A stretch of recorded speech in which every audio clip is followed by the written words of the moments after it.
রাতের আধারে কৃষকের ৫৬% জমির কলা গাছ কেটে ফেলার অভিযোগ উঠেছে হাশেম নামের এক ব্যক্তির বিরুদ্ধে। হাসেন কাহা আমার এই কলাগুলারে রাত্রি ২টার সময় ৪-৫ জন পোলায়ান নিয়ে এইটা আমার এইরকম ক্ষতিগ্রস্ত করে ফেলাইছে। শ্রম ও টাকা খরচ করে লাভের আশায় বাগানটিকে গড়ে তুলেছিলেন কৃষক মোহাম্মদ শাহিন।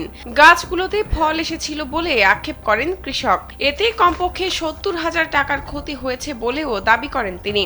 মিনিমাম ৭০ থেকে ৮০টা কলা গাছ আমার কাটা ফেলাইছে। প্রত্যেকটা গাছে তোর কয়েকদিন পরে এক একটা থরির দাম হবে ১,০০০ টাকা। এই ৬০-৭০টা যদি কলা গাছ কেটে থাকে আমার ৭০,০০০ টাকা গায়েব করে দিয়েছে এই হাসেন। বাপ চাচাদের সাথে জমি নিয়ে রেষারেষির জেরে এই জঘন্য কাজ করা হয়েছে বলেও অভিযোগ করেন কৃষক। আগেকার বাপ চাচার হাতে জমির আশা রেশি আছে সেই ক্ষেত্রে, আর আমি ইনু গাড়ছি হ্যাঁ বালা খাইতে বালা চলতি আমার দেখা হারে না। আর বানিবাড়া গ্রামে কোনো লোকের হাতে দুইটা কথা হয় না, কিন্তু হে আমার হাতে খালি যে হিংসামি করে আমার ক্ষতি করে। এর আগে খুঁড়ি দিছিলাম, খুঁড়িগুলা ভাঙ্গা ফেলাইছিল। টাঙ্গাইলের গোপালপুর উপজেলার হেমনগর ইউনিয়নের বানিপাড়া গ্রামে এই ঘটনা ঘটে। এই ঘটনায় গ্রাম জুড়ে অন্যান্য কৃষকদের মাঝেও ক্ষোভ বিরাজ করছে। কৃষকদের অভিযোগ আগেও হাশেম তাদের ক্ষতি করেছে।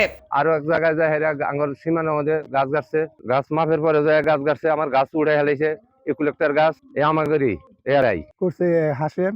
আর এই যে পোলামান জয় তাদের আব্বি এই আর এই ৭-৮-১০ জন বেশি। এই ঘটনার সুষ্ঠু তদন্ত ও বিচার দাবি করেন ভুক্তভোগী কৃষক মোহাম্মদ শাহিন। আমি সঠিক একটা বিচার চাই। সেনাবাহিনী, পুলিশ সবাই জানি আর একটা সঠিক বিচার করে। আমি আর উপরে কিছু চাই না, কারণ আমি খুব স্বপ্ন নিয়ে এই সব করছিলাম। এ বিষয়ে লিখিত অভিযোগ পেয়েছেন বলে জানান হেমনগর তদন্ত কেন্দ্রের ইনচার্জ মোহাম্মদ ওমর হোসেন মিয়া। তদন্ত সাপেক্ষে আইনগত ব্যবস্থা নেওয়া হবে বলেও জানান তিনি।